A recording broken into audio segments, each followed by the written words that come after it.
네, 이번 주에 여러 가지 기록들을 써 내려가고 있는 우리 증시입니다. 체력 많이 강해졌어요. 네, 시간이 가면서 양대지수 조금 더 탄력 받고 있는데요. 어떻게 또 큰 그림을 그려봐야 될지 저희 채택교 전문가와 하나씩 짚어보도록 하겠습니다. 전문가님 안녕하세요. 네, 반갑습니다. 네, 시장도 안녕하고, 네, 네네. 오늘 여러 가지 종목들의 컨디션도 좋아 보입니다.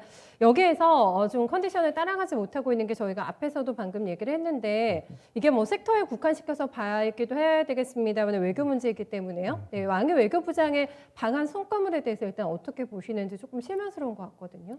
네. 네, 일단 왕이 외교부장이 우리나라 일본 온 것은 결국 바이든 정부가 들어서기 전에 좀 견제용으로 왔다라고 보여집니다. 어떤 당근을 주기보다는 단도리 차원에서 온 거죠. 일본 가서도 시진핑이 일본에 안 간다 그 얘기 듣고서 아예 우리나라도 안 오겠다라는 게 저는 일단 알 수 있었고, 이러한 부분들이 이제 주가 쪽에서 정확하게 이제 반영되고 있습니다. 결국 이 왕이 이 외교부장에 우리나라에 온 이 부분이 결국 중국 소비주들한테 꿈과 희망은 줬는데 오히려 이게 또 희망이 억누르는 그러한 요인으로 작용하면서 좀 관련된 종목군들이 뚝뚝뚝뚝 하락하는 모습 보여지는데, 일단 중국 관련돼 가지고 일단 중국하고의 관계에 있어서는 아마 좀 좋아지는 쪽으로는 방향 잡히기는 좀 어려울 것 같습니다. 어차피 우리나라 입장에서는 이제 바이든 정부가 들어서게 되면 그들과 협력하는 부분이 더 많지, 중국하고 협력하는 부분에 있어서는 좀 멀어질 가능성이 있고, 그것을 단도리하기 위해서 일단 왕이가 왔다라고 전 보고 있거든요. 그래서 그러한 부분에 있어서 과연 정부가 어떤 식으로 이제는 단도리하면서 나갈지, 그러한 부분은 이제 정부의 일이고, 우리는 일단 관련된 종목군 쪽에서 어떤 식으로 대응을 해야 좋을까, 네. 이러한 부분을 좀 한번 좀 생각해 보겠습니다. 네.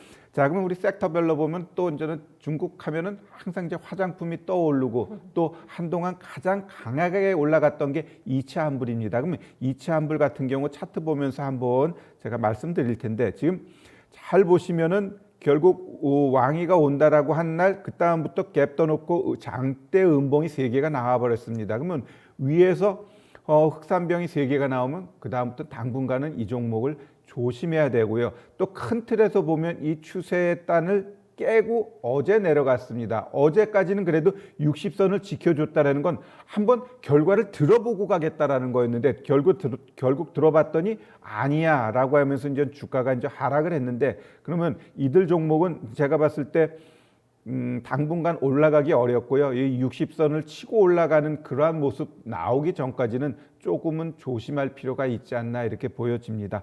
그 다음에는 카지노도 많이 영향이 있는데 카지노는 오히려 좀 괜찮은 것 같아요. 일단 파라다이스 같은 경우 보면 주가가 11이평선 정확하게 지지해주고 있죠. 그러면 지금 시장이 보면은 결국 어떤 뉴스에 의해서 수급이 가주면은 또 그들 섹터는 움직임이 연출됩니다. 카지노라고 해가지고 지금 관광객들이 막 오고 가고 막 왕래가 자유로운 시점이 아니거든요. 네. 그렇다고 하면 이 카지노도 이렇게 올라갈 수 있는 건 아닌데, 어찌 보면 여행주라든가 이런 거 갖고 같이 맞닥뜨리면서 이 종목은 움직이는데, 저는 이 종목 봤을 때 추가적인 상승이 나올 것 같아요. 차트 흐름상 보면 이격은 벌어졌지만 오늘 이렇게 양봉 나오는 거 보면은 이틀 전 고가가 16,000원인데 거기는 한 번 더 만들어 놓고 아마 기간이나 가격 조정이 나올 것 같으니까 이 종목 갖고 계신 분은 한번 16,000원까지는 보아도 될 것 같고, 그 다음에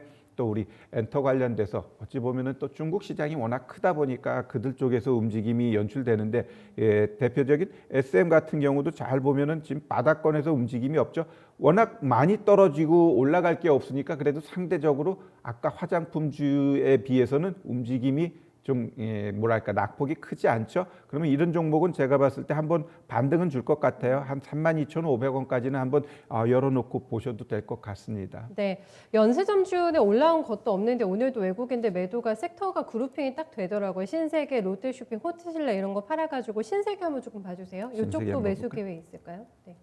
연세점도 오늘 분위기가 안 좋은데 이거는 워낙에 올라오지도 못했던 상황이어가지고. 자, 예. 신세계 같은 경우는 지금 흐름 보면은 정확하게 그 바닥 다지고요. 정배열 구간에서 지금 박스권 횡보하고 있습니다. 그러면 이런 종목은 제가 봤을 때 충분히 다시 올라갑니다. 기본적인 것은 24만 원은 올라가고요. 이 24만 원을 치고 올라가게 되면은 우리 한번 26만 원까지 좀 보자 이렇게 좀 말씀드리겠습니다. 결국 아까 잘 보면은 그 많이 올라갔던 종목군들은 그러한 뉴스에 의해서 좀 되돌림이 데미지가 나오는 있고, 거고 이 바닥권에서 올라가는 것들은 기대감도 없었으니까 자 그러면 이제 다시 한번 꿈을 먹고 한번 가보자. 또 연말 소비에 대한 꿈도 있고 그러니까 이런 종목군들은 조금 더 올라갈 수 있는 공간과 여력이 있다 이렇게 보여집니다. 네, 결국에는 이번에 중국과의 만남은 동상이몽이었던 것 같아요. 네, 당근을 주러 온 게 아니다라는 게 확인됐다 이렇게 얘기해 주셨는데 단도리 쪽에 조금 더 의미 두고 정말 방문한 것 같죠. 네, 기대감에 올랐던 종목들 좀 오늘 좀 시무룩한 표정인데요. 관련된 대응 전략 한번 참고 해보시면 되겠습니다.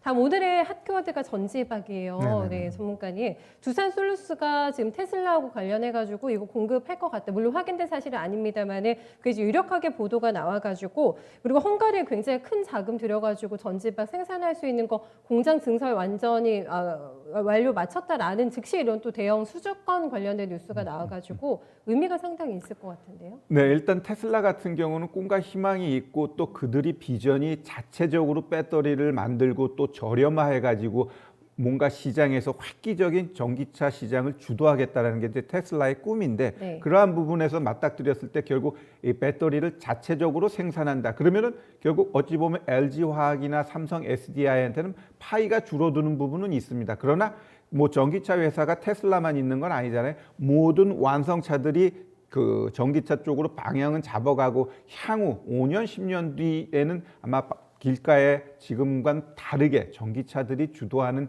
세상이 열릴 거라고 보여집니다. 그러면 네. 결국 LG화학이나 삼성 SDI 이들에 대한 기대감도 계속적으로 우리가 커가면 될 것 같고요. 그러다 보니까 오늘 2차 전지 관련된 종목군들 보면 어떤가요? 오늘 좀 제법 올라갔어요. 뭐 LMS라든가 아니 그 뭐랄까 그 코스모 관련된 종목이라든가 아니면 뭐 대주전자 뭐 이런 네. 종목군들도 오늘 2차 전지 관련돼서 강하게 올라갔다는 건 결국 네. 이런 그 전지박 이외에도 결국 2차 전지 관련된 종목군들의 성장성은 내가 봤을 때 앞으로 더 무한하다라는 측면으로 보시면 될 것 같고 다만 우리가 이제 봐야 될 부분은 주가라는 게 과연 이 자리가 고점이냐 저점이냐 그러한 부분은 봐야 됩니다.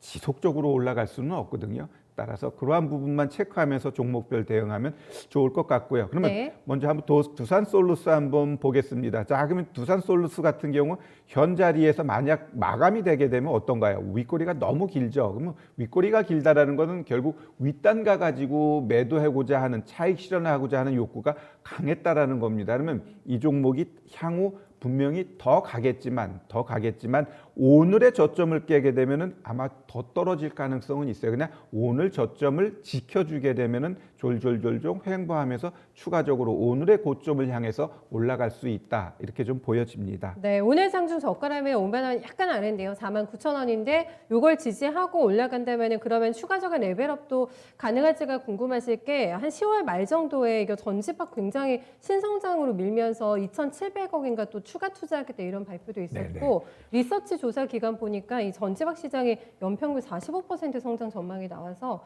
레벨업에 대한 기대감이 상당히 있으실 것 같은데 아직은 조금 무리라고 보세요? 분명히 기업들이 투자를 해가지고 공장을 증설한다라는 그만큼 매출이 늘어나기 때문에 투자하는 거지 돈벌이가 안 되는데 공장 증설하는 건 아니거든요. 근데 공장 증설했을 때 그게 또 매출로 이어지기 위해서는 또 짧게는 6개월, 1년, 또 길게는 또 1, 2년 걸릴 수 있습니다. 그러면 그러한 부분으로 인해 가지고 얘가 올라갔다면 거의 모든 기업 종목들 보면 그때가 고점 되면서 좀 조정 주고 다시 갑니다. 그래서 그러한 부분을 염두에 두셔야 돼. 이렇게 좋은 뉴스가 나왔으니까 계속 갈 거야가 아니라 그래 이렇게 좋은 뉴스가 나왔으니까 이렇게 갔고 앞으로는 조금 조정 주지만 큰 그림으로 봤을 때는 조정 시 내가 좀 더 비중을 확대해서 더 크게 먹자라는 생각을 하시는 게 더 효율적이지 않나 이렇게 보여집니다. 네, 알겠습니다. 효율적인 쪽으로 전략 저희 체킹 한번 해보도록 하고요. 다음은 제지주들의 이 뜨거운 시세를 어떻게 봐야 되는 건지 페이퍼 코리아는 일단 주의를 좀 오늘 하셔야 되는 게 아까 또 상황이 조금 많이 달라가지고 윗골이 굉장히 빠르게 달면서 네, 매물 소화 과정 거치고 있는데 골판지 대라놓을 거라고 하더라고요 연말에. 네네. 네. 예, 그 얘기 전에 올해는 그냥 신풍이란 단어만 들어가면 아주 짱인 것 같아요. 아 맞네요. 신풍재지 신풍. 네네네네. 아 그러네요. 나 예. 일단 이 제지주 같은 경우는 여러 네. 가지 측면에 있어서 긍정적인 뉴스가 많습니다. 일단 코로나 확대로 인해 가지고 자꾸 이제 외식 쪽이 또 배달하고 이러한 부분에 있어서 포장지도 옛날에는 무조건 플라스틱이었다면 요새는 또 좀 용기가 또 종이 쪽으로도 바뀌고 또 빨대도 이제는 종이 빨대가 빨대. 나와요. 맞아요. 이렇듯 예. 생활이 바뀌면서 이 생활의 바뀜에 따라 뭔가 양이 늘어난다라는 건 그거에 대해서 소비도 늘고 그럼 그 소비와 관련된 기업들은 오롯이 매출로 연결될 수 있기 때문에 그러한 부분들이 결국 이들 종목들을 강하게 올려줬다라고 보여지고요. 특히 지금은 아니지만 결국 2022년에 대통령 선거가 있으면 그 전에 선거인단들 막 투표용지 만들고 그러면 또 연말 되면은 또 이 관련된 종목들이 그랬어요? 움직여져요.